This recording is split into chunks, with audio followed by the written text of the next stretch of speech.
want to welcome you all to Space Weather Explorers Week and to our special webinar presentation on our fourth day of Space Weather Explorers Week. It will be given by Dr. Lisa Upton. My name is Dr. Brian Mendez. I'm your host for today and for the week. I am an astronomer at the University of California at Berkeley, and I'm also joined today by Mary Holt, who is our planetarium manager at UC Berkeley. And we'll be hearing from Dr. Lisa Upton.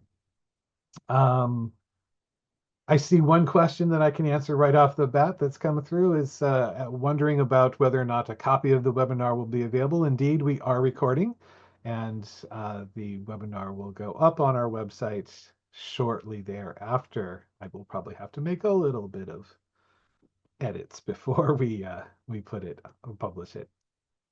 Okay, well, let me introduce to you our guest speaker for today. It is Dr. Lisa Upton, who you can see in the camera there. She is a scientist who currently works at the Southwest Research Institute in Boulder, Colorado. She received her PhD in physics back in 2014 and has been working on developing cutting-edge models of the evolution of the sun's magnetic field. And her research interests include trying to understand how the magnetic field of the sun is generated, how it changes over time, and then how those changes, in fact, impact the Earth. Today, she's going to be telling you about the time that we are currently in and what it means to be in solar maximum. And so, without any further ado, I would like to turn it over to Dr. Lisa Upton. Welcome, Lisa. Thank you so much, Brian, for such a wonderful introduction. And I think that actually works as a nice summary of the talk as well. So I'm going to talk to you about solar cycle maximum, but in order to give you the context of solar cycle maximum, I'm also going to tell you all about the solar cycle. So everything you ever wanted to know about the solar cycle. All right, so let's get started with this big ball of gas that floats across our sky, rises in the morning, sets at night. To look at it, you might just think that there's not a whole lot going on there, that often just appears like this yellowish orb floating in our sky. But actually, the sun is a very dynamic place. There's a lot of different things going on in the sun. We have sunspots, supergranules, flares, prominences, coronal holes, coronal loops, CMEs. Don't worry, I'm going to define what all of these things are. So by the end, you should have an understanding of what each of these features is. But let's start. The first thing that we'll start with is the solar cycle. So when early astronomers first started noticing that there was activity on the sun, they saw that these sunspots would appear, and then over the course of several years, they would become less frequent and more frequent. And so if you plot the appearance of sunspots as a function of time, then you'll see this nice rise and fall pattern. And that's actually what we're referring to when we talk about the solar cycle. To give you an idea of what that looks like, here is a nice figure that shows the progression of the solar cycle. So we start at solar cycle minimum. There's not a whole lot going on there. As the cycle progresses, we start to see more and more activity until the sun almost gets covered with activity. And then in the declining phase, we see less and less activity, and we get back to a more quiet sun state. Now, one of the most important things about the sun is that it's actually magnetic in nature. And so what that means is that all of this activity that we see on the sun actually corresponds to the evolution of the magnetic field that's occurring on the sun. And so these images aren't direct images of the sun, but are actually images of the magnetic field on the surface of the sun. And just like with the prior image, you will see that we start with not a whole lot going on. We'll have a pickup in activity that gradually slows down over the course of the solar cycle. So how does all of this work?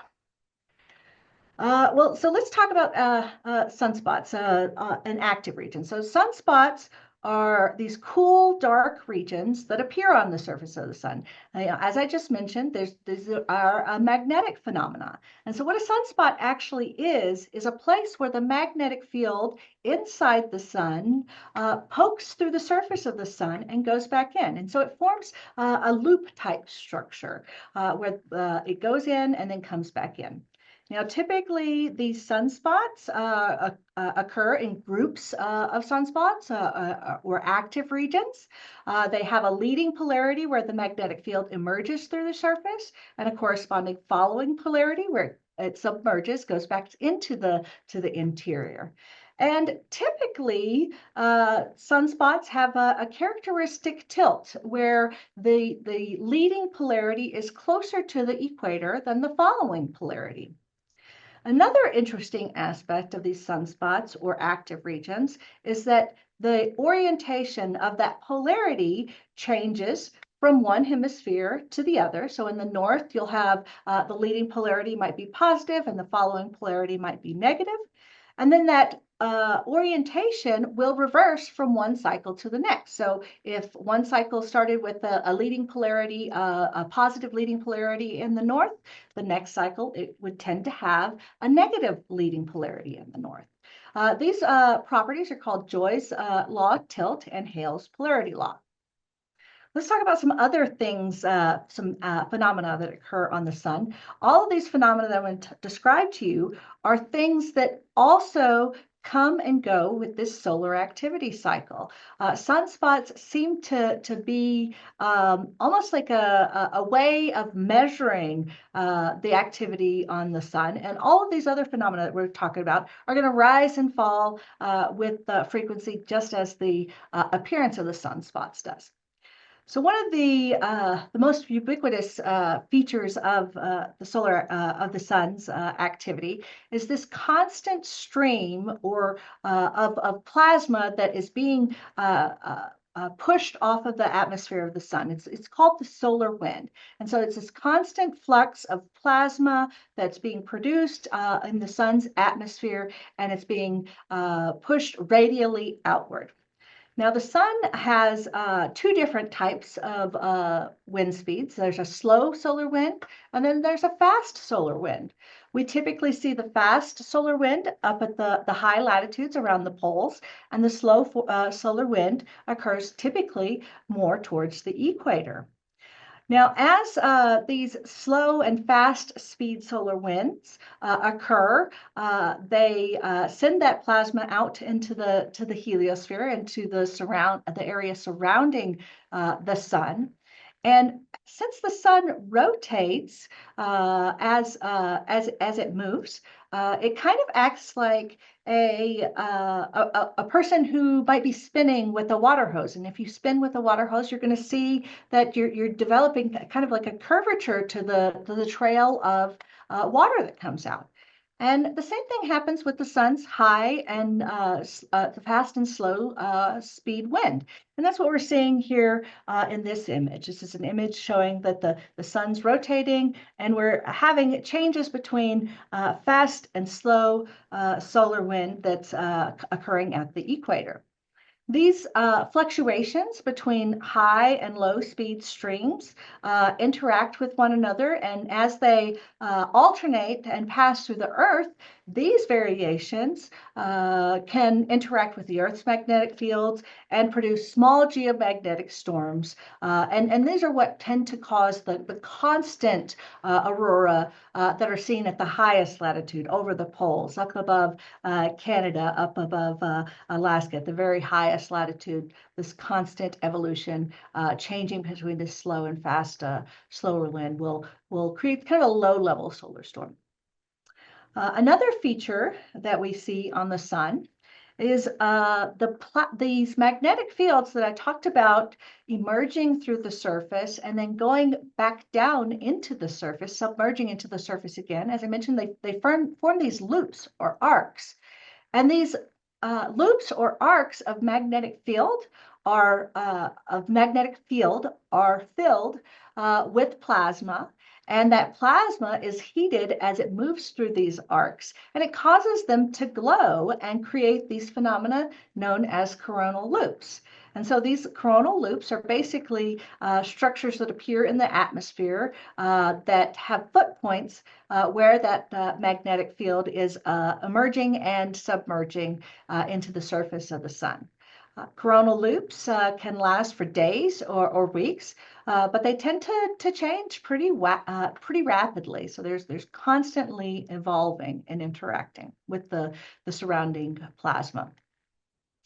Another feature that we see on the sun are these features called coronal holes, and these are these dark regions that appear on the surface of the sun. And basically, what is occurring here is that we have two types of magnetic field that we see on the sun. We refer to one type as the open magnetic field, and that's going to be the large scale magnetic field that kind of acts like a bar magnet, and it goes far, far, far out into space and then returns into the other pole. And so that's this yellow magnetic field that we see here. But we also have closed magnetic field. And when we're talking about closed magnetic field, that's the magnetic field where we can see very close to the sun's surface. It emerges through the surface and comes back in. And so these loops are closed. We can see their entire structure, whereas these magnetic field lines are open, extending far out into the heliosphere. And these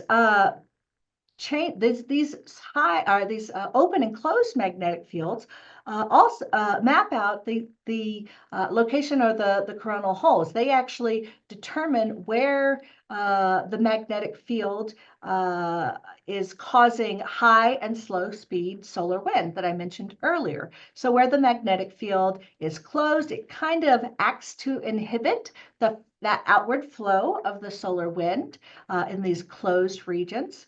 And it allows that solar wind to flow freely where that magnetic field is open.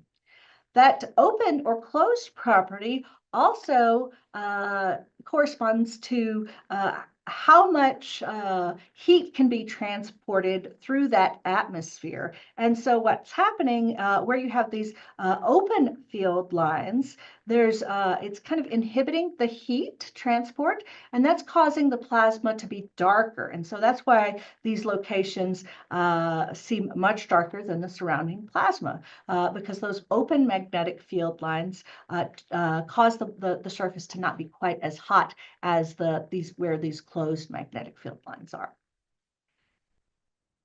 We also have features called prominences. They are also known as filaments, depending on whether you're looking at them off the limb of the sun or if you're looking at them overhead, looking down over them. These are places where those closed magnetic field lines are essentially holding streams of plasma in close to the surface. Now, as those magnetic field lines move and evolve, they can snap and cause this filament to be released out to the heliosphere, and that can cause space weather or geomagnetic activity that could interact with the Earth, causing geomagnetic activity. We also have flares. So these are places where those magnetic field lines are interacting, they're snapping. It's a massive explosion that occurs on the surface of the sun. It releases a large amount of energy and plasma, and it can cause a bright flash in the region where the explosion occurs. And it'll cause a flash of white light. The first observation of a flare was back in 1859. This flare actually initiated what is known as the Carrington event. This is the largest solar storm on record that we've observed here at Earth. So Richard Carrington was an astronomer who was fascinated with the sun. He was observing the sun, making drawings of the active regions that he saw on the surface of the sun. when he all of a sudden saw it get very, very bright. Suddenly got very, very bright. He went to go tell his neighbor about this brightening of this active region, and when the neighbor came back over, the activity kind of died down. He wasn't seeing a whole lot of activity. But a couple of days later, there was these massive aurora that occurred on the Earth. They were so large, they actually extended as low as the equator, as far south as Cuba. And so this was known as the Carrington event because it was the first really massive solar storm that was observed here on Earth, and is what is known as the most massive solar storm that's interacted with our Earth.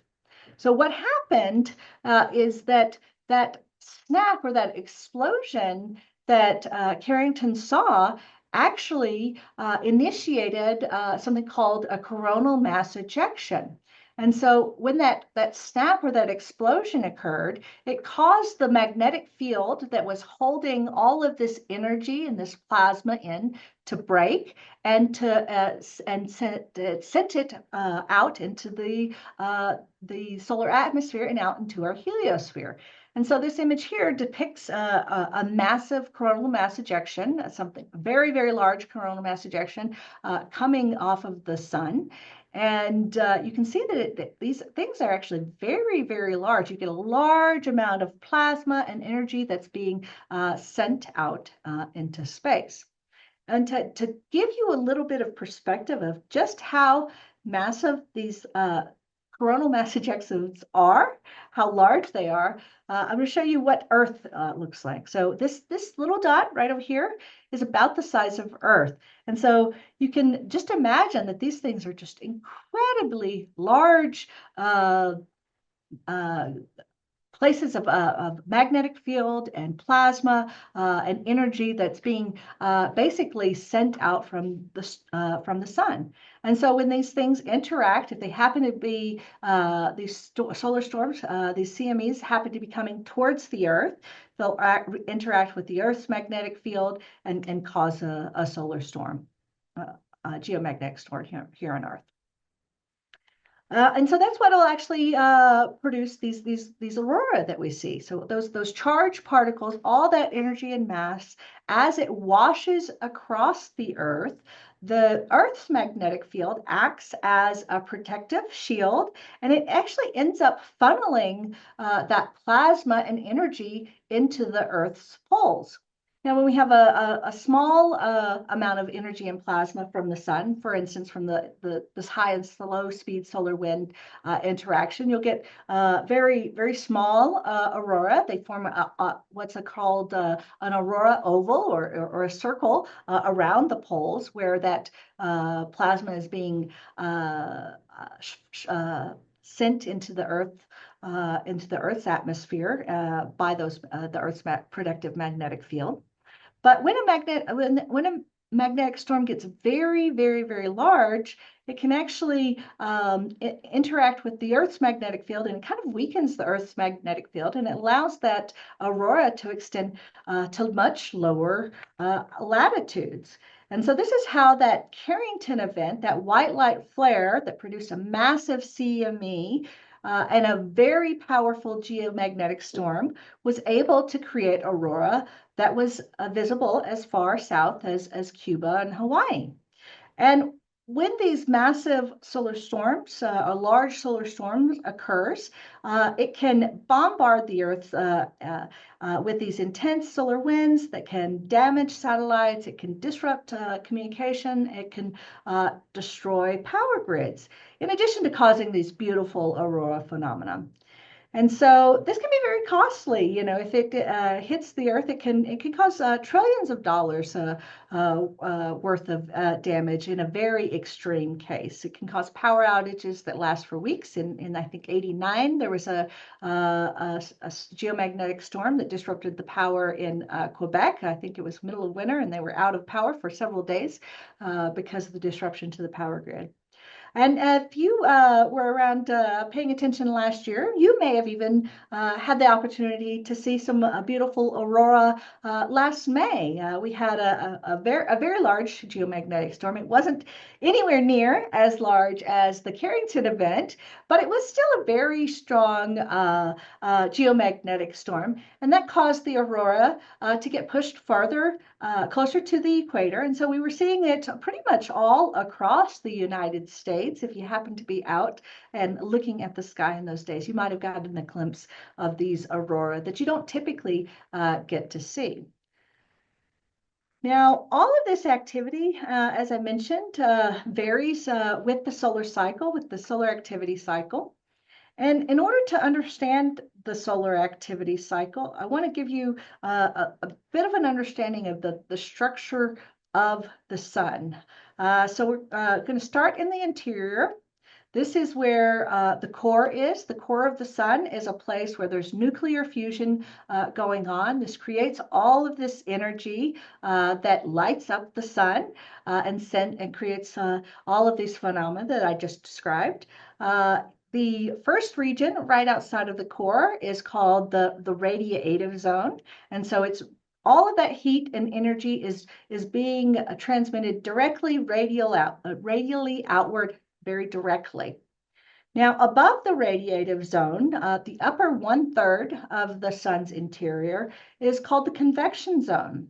And this is because that region of the sun, this upper 1/3 region of the sun, is actually boiling kind of like a pot of hot water. Convection, or this boiling phenomena, occurs anywhere you get a very large temperature gradient. And at the sun's core, we have temperatures on the orders of millions of degrees Kelvin, several millions of degrees Kelvin.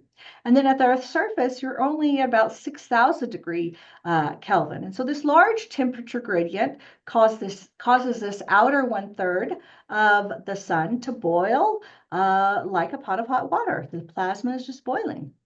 Above that, you have the photosphere. This is kind of the what we would call the surface of the sun. Then we move into the atmosphere, which has a couple of different regions: the chromosphere, the transition region, and the outermost region of the sun's atmosphere is called the corona. This is where those coronal mass ejections originate from, where you'll see those beautiful arches known as coronal loops that I showed you earlier.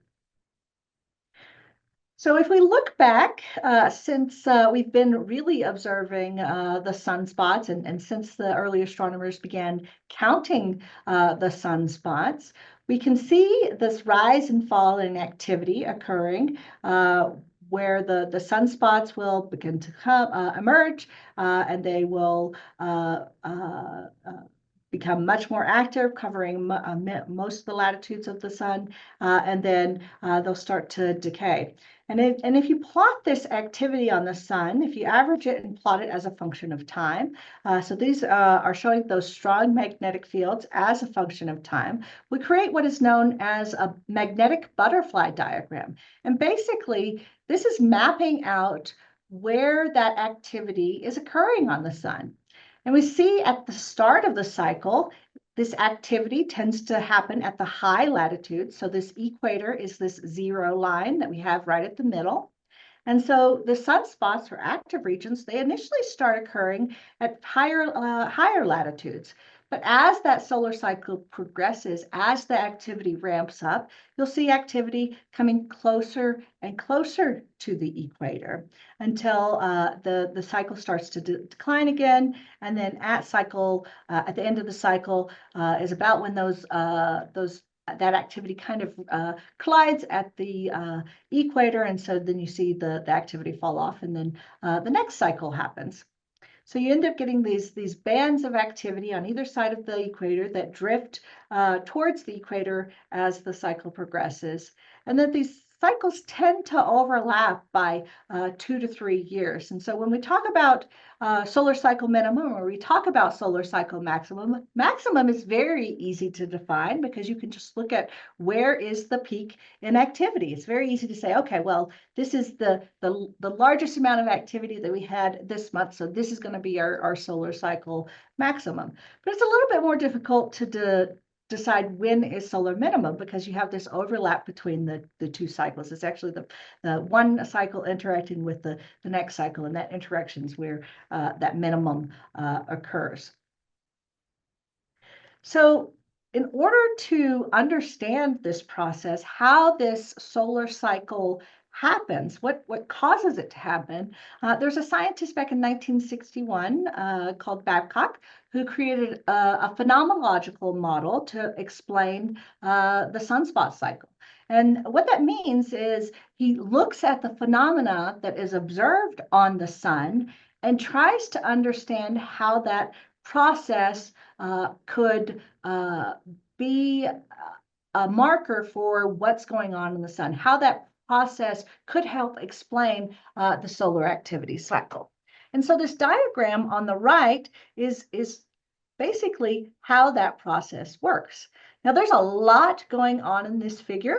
So before I go through and explain it to you step by step, I want to give you a few more definitions to tell you a little bit more about what's happening on the sun.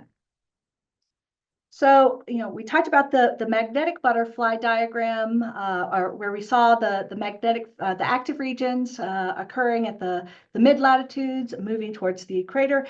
Sorry, this one's actually the magnetic butterfly diagram. The other one's just a standard butterfly diagram. This is the magnetic butterfly diagram, where it's actually mapping out the magnetic field as a function of time. And so you see those same butterfly wings that we saw in the previous figure. And you'll see that we have a leading polarity in one hemisphere that's opposite in the other hemisphere, and that changes from one cycle to the next.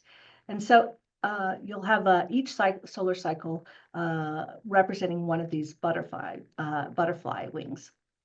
Now, in addition to this magnetic field that we see in these active latitudes where these active regions occur, there's another magnetic field. And that's this magnetic field that you see at the very top and the very bottom. These are the poles of the sun. And so these are the polar magnetic fields.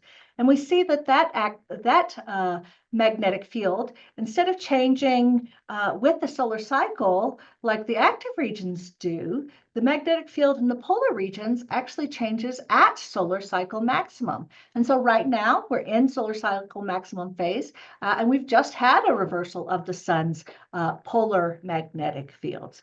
And so it changed at maximum. You'll get to the new cycle polarity until the next one. Now, if you plot this as a function of time, it's much easier to see that this reversal occurs at about the time of solar cycle maximum. So here is our solar cycle right here. We're plotting the number of sunspots as a function of time. And then up here, we're seeing the evolution of those polar magnetic fields, with this solid line representing the strength of that magnetic field in the north, and the dashed line representing the strength of that magnetic field in the south. And we'll see that reversal tends to occur at about solar cycle maximum. And so this is another indicator of how the cycle is progressing, another way that we can look at the solar cycle and try to figure out where we are in the solar cycle. Now, another thing that you may notice is that this magnetic field, this polar magnetic field, actually is a good indicator of how big the next cycle is. So if you have a very big difference between the north and south polar fields, you're going to get a fairly large cycle. And then as that polar field gets weaker and weaker, the subsequent cycle is going to get weaker and weaker. And so what we learn is that these polar fields at solar cycle minimum actually are a good predictor of the amplitude of the next cycle. Let's see. And so here we're seeing, again, the small, weaker polar fields produce weaker and weaker cycles. Okay. Another aspect of the sun is that the sun, unlike the Earth, is not a solid body. So the Earth, we've got this nice rigid rock underneath of us that we all stand on. And so the Earth rotates at a constant rate. Well, since the sun is not a solid body, it's this boiling plasma, it acts much more like a fluid.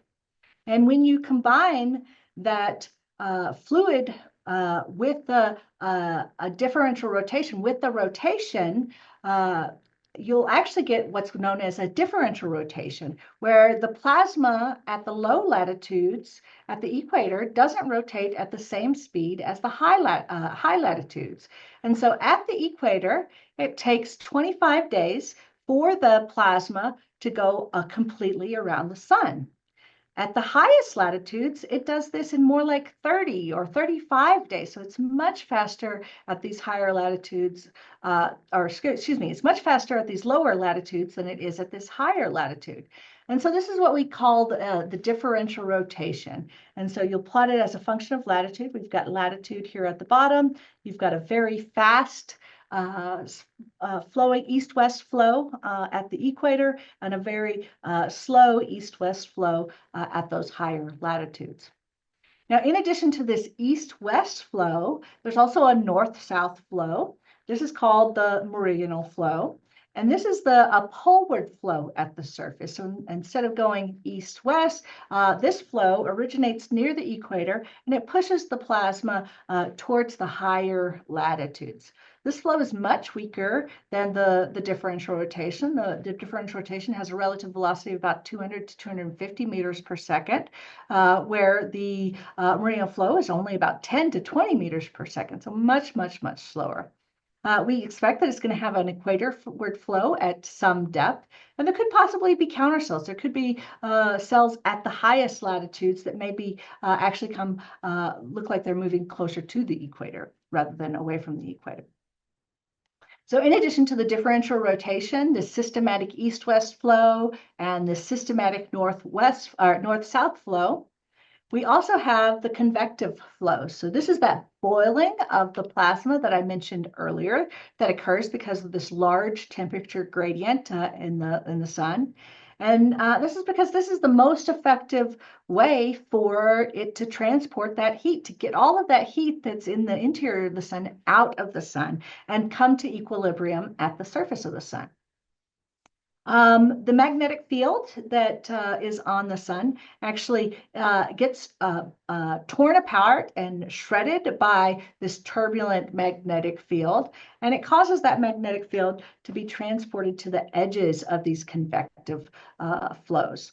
It's very different than how we typically think of a magnetic field in terms of like a bar magnet, where you've got a very rigid field that doesn't really change in time. The magnetic field on the sun, because it is so hot, can actually move and evolve. These convective structures have a variety of sizes. If you look at the sun in the white light, you'll see very tiny convective structures. These are these little bubbles that are all over the surface of the sun. If you look at it in a Doppler image that measures the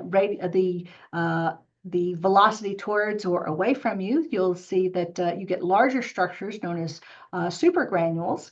And if you look at the very, very largest convective structures, they're actually going to span the depth of the convection zone. So they're going to be really very, very, very large, extending for very big areas. Now we can watch all of this. I'm just going to start. Okay, let me start.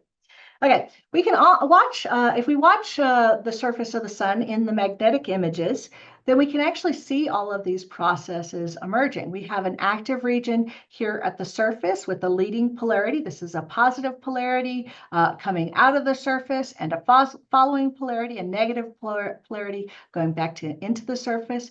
This one you can see it only has a very slight tilt. This is in the southern hemisphere. You see that leading polarity is just a little bit closer to the equator than the following polarity. And you see that there's this turbulent, bubbling kind of motion that's occurring all around it.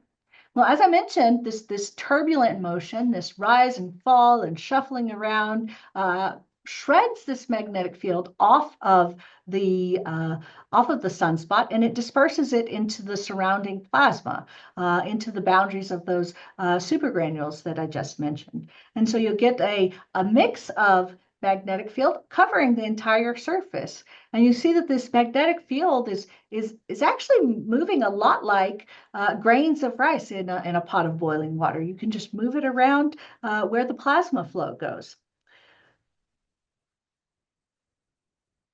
Okay.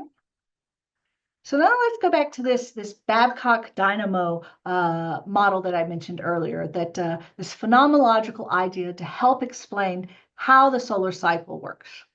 It all begins at solar cycle minimum. We start with a very dipolar magnetic field, a north-south oriented field, much like the Earth's magnetic field, where you have the north coming out of the top, the north magnetic field coming out of the top, and the south magnetic field coming out of the bottom, and you just have this very simple magnetic structure. Well, because the sun has that differential rotation, that magnetic field that's inside the sun's convection zone is being moved by the differential rotation, that east-west flow. And so that magnetic field inside the sun ends up being stretched and wrapped around the sun as that differential rotation pushes that flow at the equator faster and faster than the fluid at the higher latitudes. And so as that magnetic field gets wrapped around the equator, it gets stronger and stronger. And as that magnetic field gets stronger, it causes it to become buoyant. It causes it to rise up through the convection zone and emerge through the surface, forming the sunspots. And so that's what you'll see right here is this magnetic field that's been stretched is emerging through the surface and coming back down and submerging again, causing this active region with this characteristic tilt that's based on this magnetic field that's been stretched around the sun, based on that orientation. And so, as I mentioned earlier, these active regions, as the cycle progresses, they tend to start at higher latitudes, but they begin to form at lower and lower latitudes. All of that magnetic field in those active regions is being torn and shred apart by that convective motions that I talked about.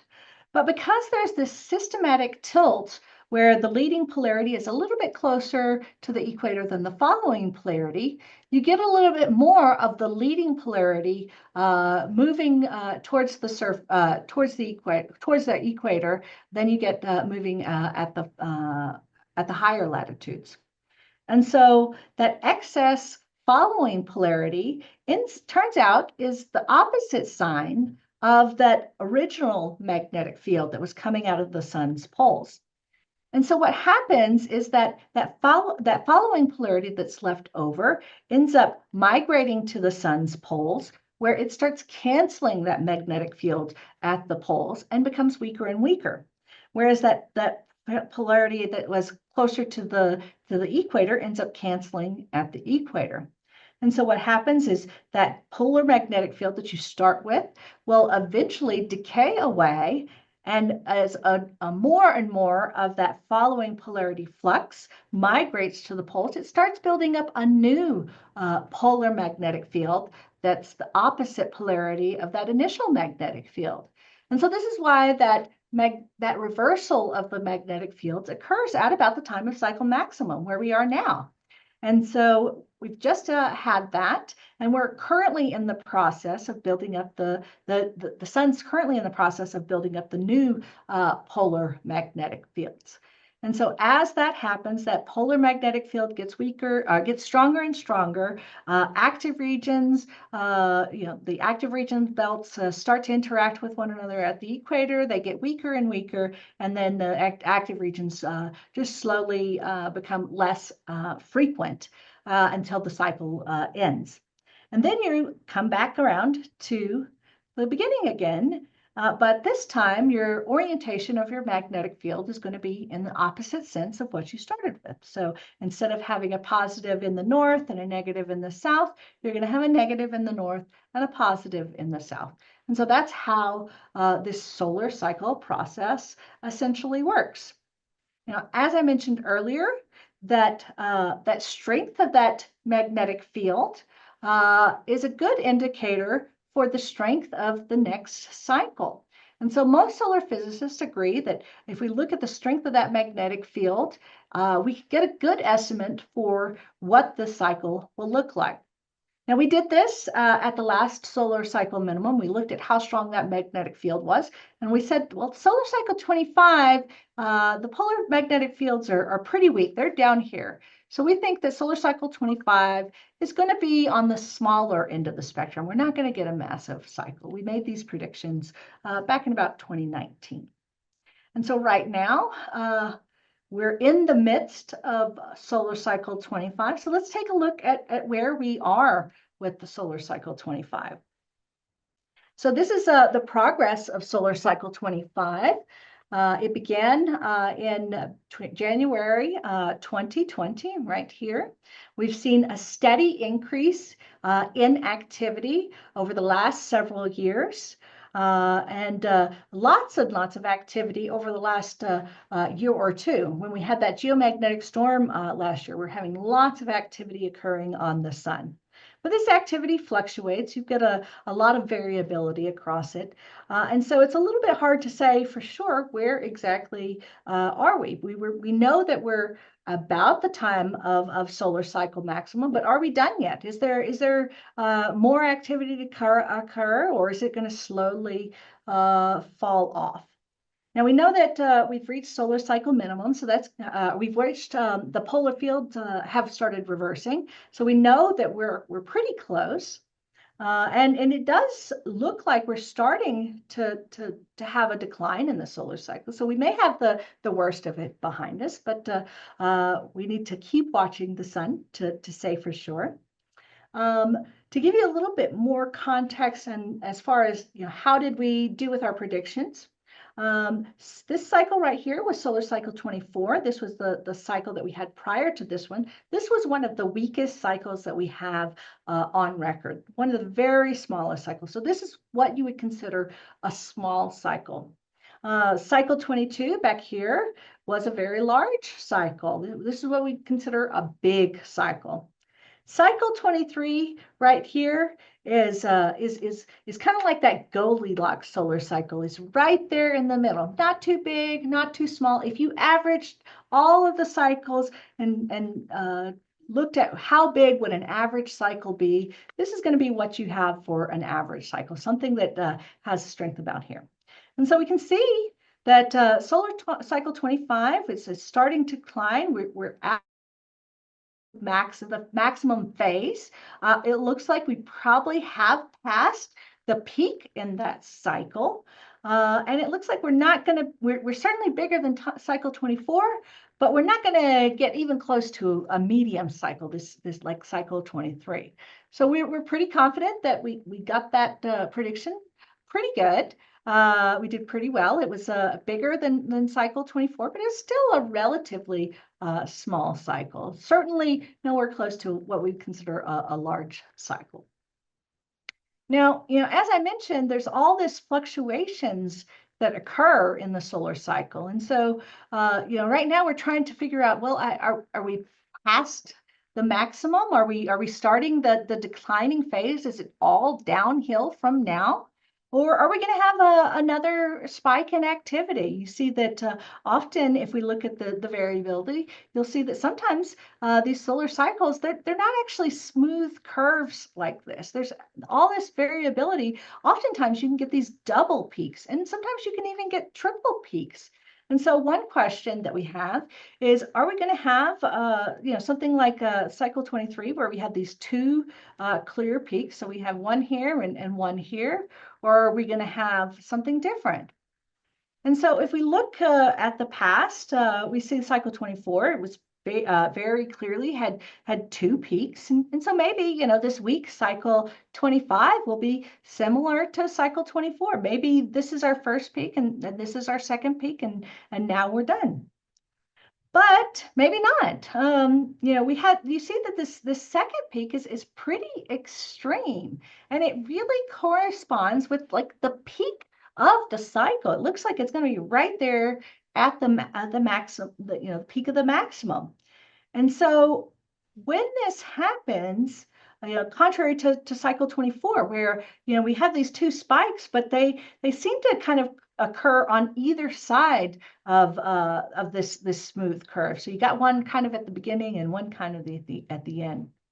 But when you have this very extreme spike in the middle with a very small spike here, sometimes you'll get a third spike that appears on the other end as you're starting that declining phase. So we had one here, this was cycle 13 back in the late 1800s. We had this very big spike in the middle.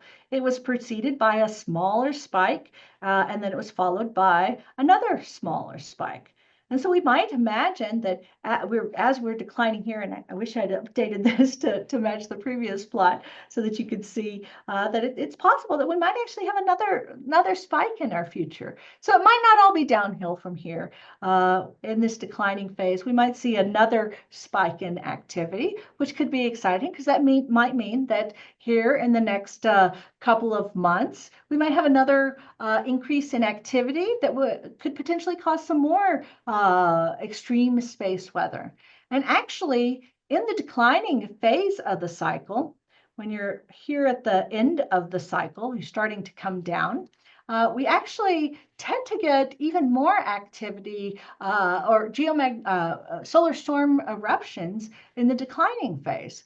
And that's because, as I mentioned previously, those active region belts are getting closer and closer to the equator. And as the active regions in the northern hemisphere start interacting with the active regions in the southern hemisphere, you start to get a much more complex, a much more complicated magnetic field configuration. You twist that magnetic field, it becomes more and more tangled, and you get more and more eruptions. So it's very common to get very, very large solar magnetic storms, even in the declining phase, particularly in the declining phase. So we are at the maximum phase, certainly. We may be just going all downhill from here. But there's also a possibility that we might have another spike in activity here in the next few months or so. So I urge you to keep watching the sun to see what the next few months have in store for us. And maybe we'll get some more spectacular aurora on the horizon. So I think that's it for my talk today. I don't know if we have questions in the chat. Do we want to go to? Absolutely. Thank you so much, Lisa. That's very interesting and exciting information that, even if we're on the downslope, we could still look forward to some pretty powerful storms coming up. Yes, there are a few questions that are already in the Q&A, and I'll pass those to you in a moment, but I just want to let folks know that if you have additional questions, please go ahead and put them in the question and answer, and we'll be happy to get to them. So let me start with one that I think should be fairly quick to answer is the Babcock model used to describe the solar cycle on the sun.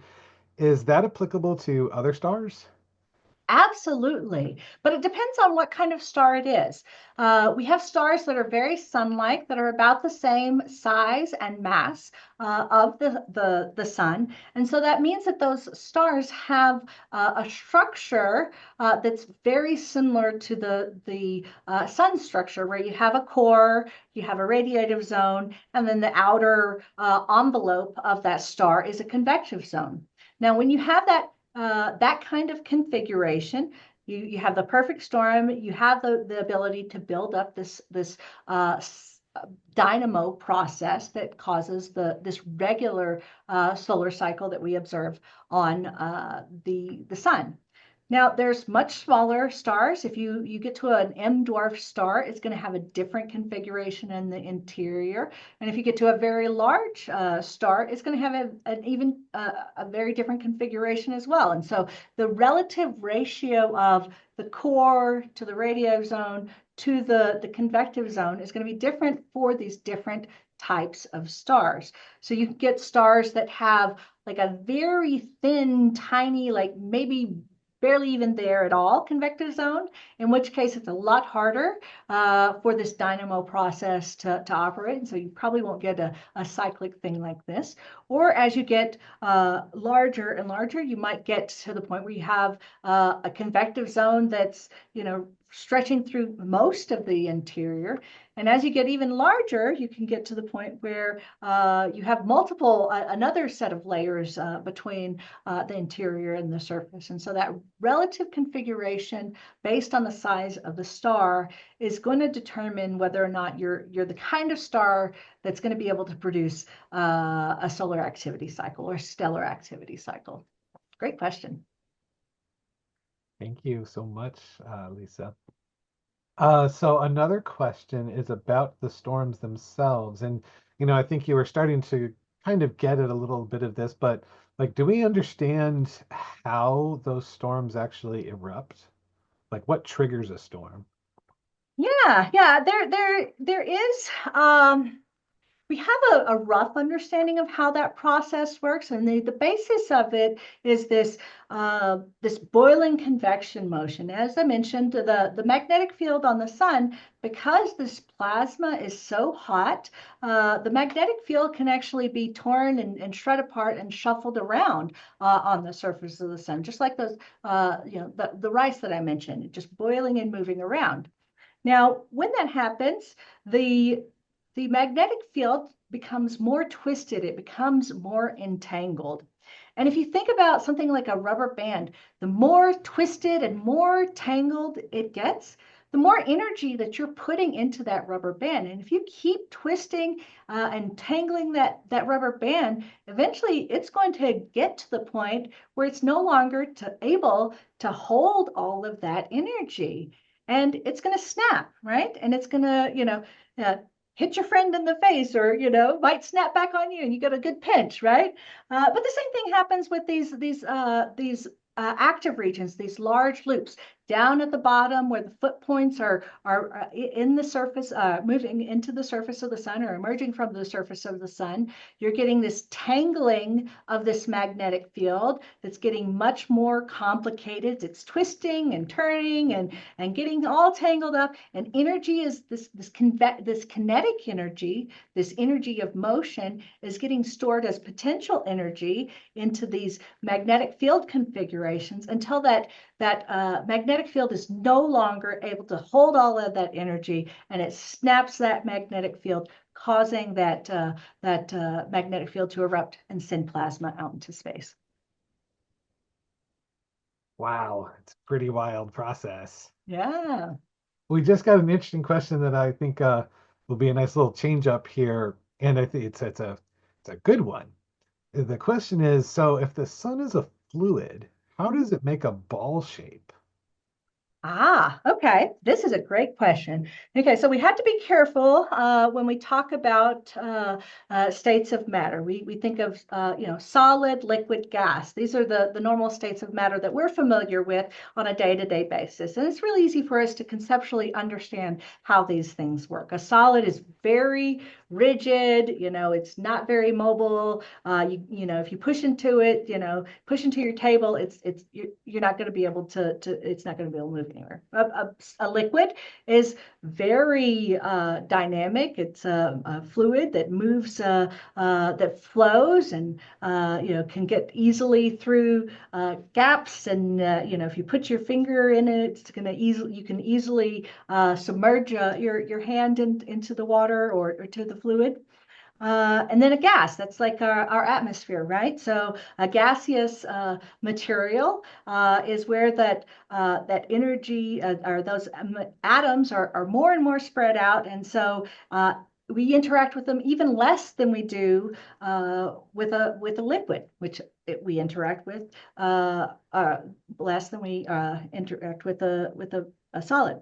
Now, as that material gets hotter and hotter, those molecules start to actually separate, the atoms start to separate the electrons from the protons.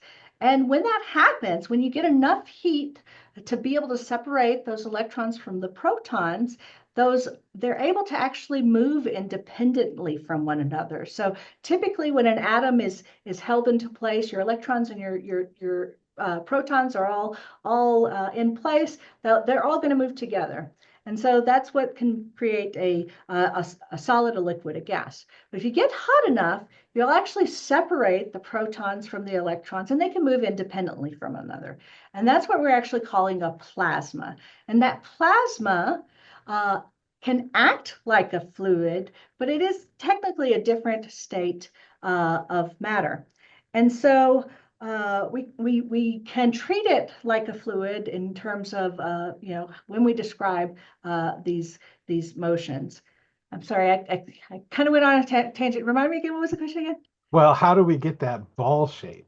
Okay, so you get this kind of fluid-like material, this plasma, this energy and material, and you have the more massive you get, the more heat you get, the more gravity you get, right? And so as you increase gravity, gravity tends to pull things in towards the middle, right? We stand on Earth because the gravity is pulling us down towards the core, towards the center of the Earth.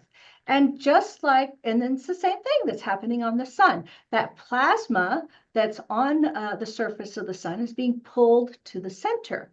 Now, it's actually a delicate balance when you have a plasma because you've got gravity wanting to pull everything in, but you've got another force that's pushing everything out. And that's this heat, this energy that's being created wants to push everything out, right? Like if you have an explosion, it wants to make that energy get more spread out. You want to become you want to go towards a state of equilibrium, right? And so in a star, what you have is this balance between this outward force trying to push all the plasma and heat and energy outwards and that inward force of gravity. And so that balance between that outward pressure and that inward pull of gravity is called hydrostatic equilibrium. And so that's what kind of keeps the sun in a spherical shape. Now, there's other forces that can be at play. So actually, if you think of something that's rotating, the poles might get pulled more towards the the the poles, and so you might get something that's a little bit more oblong. And so even the sun, even though it mostly looks circular, might have a little bit of an obliqueness to it, but it's largely spherical because of this balance, this hydrostatic equilibrium of that gravity that's pulling things in versus that outward pressure from all of that energy in the middle. Thanks, Lisa. And there was a quick question, which I think you could probably answer like super quick. Just someone said that the gas in the sun is mostly hydrogen and helium. Is that true? Absolutely. Oh, this is great because almost all of the elements in our universe are hydrogen. It's the dominant element in the universe. This is very different for us to think about because here on Earth we've got a plethora of all kinds of different elements all around us, and so in the sun it's almost I think probably like 99% hydrogen and helium. And that's because in order to create these smaller element or these larger elements, these other elements, you actually have to do that nuclear fusion process that's happening in the sun, in the core. And so that's what actually creates larger and larger elements. And so if you're looking at your table or you're thinking about the oxygen that you're breathing, all of these other elements have come from the inside of another star that has created these other elements. So 99% of the star is hydrogen and helium.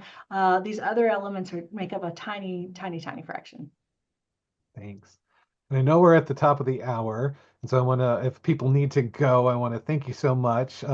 Mary has dropped in the chat uh, a URL for you to visit if you would like to fill out a survey and tell us about your experience here. And so we highly encourage you to do that. That very much helps us plan for our next um, live space weather week. Since we started, 2 minutes after, I think we can go one more minute. And Lisa, there's a couple of questions that I'll kind of combine into as much of I can as a single question. There was a few questions about comparing the cycles, since you talked about how this cycle is a little stronger than the last cycle, which was the weakest one we'd seen in a long time. How does the types of class of flares that we've seen, the really strong flares, has that changed at all between the two cycles? And have we seen a difference in the those effects that we experience on Earth, those space weather effects that you were talking about? Do we see a difference in those between the two cycles as well? Not really. So um, the size of the cycle has more of an effect on the frequency of these flares and CMEs than it does on the size of them. Um, that has to do with, I mean, that's a little bit more randomly associated with how that tangling and how strong that specific magnetic field of that active region is. So we actually, it's more about the frequency. How often do you see them? Is what the solar cycle kind of tells you. Now, the more often you have a storm, the more likely it is, the higher your chances are of getting one of these larger storms. And so that's why we've been seeing over the last couple of years, we've been seeing more geomagnetic activity because we're at the time in a cycle where you're going to produce more storms, right? If you're at solar minimum and there's no active regions, you're not going to produce a whole lot of activity. It's just going to be that solar wind co-rotating interactive regions. And so even though it seems like the sun's going crazy the last year or two, it's actually, kind of on the milder side for a solar cycle. We had some pretty nice storms, but if you ask your grandparents, they probably saw much bigger storms. A few decades ago, 30, 40 years ago, we saw much more storms than we're seeing these days. Okay. Thank you so much, Lisa. And if you have more questions or would like to ask, you're always welcome to join us on the Space Weather website and join our Discord. You can ask questions there, and we're always happy to answer them. So again, thank you all so much for coming. Please fill out our survey, and a special thanks to Dr. Upton for telling us all about the solar cycle. Thank you all very much, and we'll see you next time. Come back to the website to find out when our next scheduled one is. We for sure will be doing one in the fall, right before the launch of the Carruthers Geocorona Observatory, which of course is the sponsor of Space Weather Explorers Week. Thank you all so much for coming, and keep watching the sun.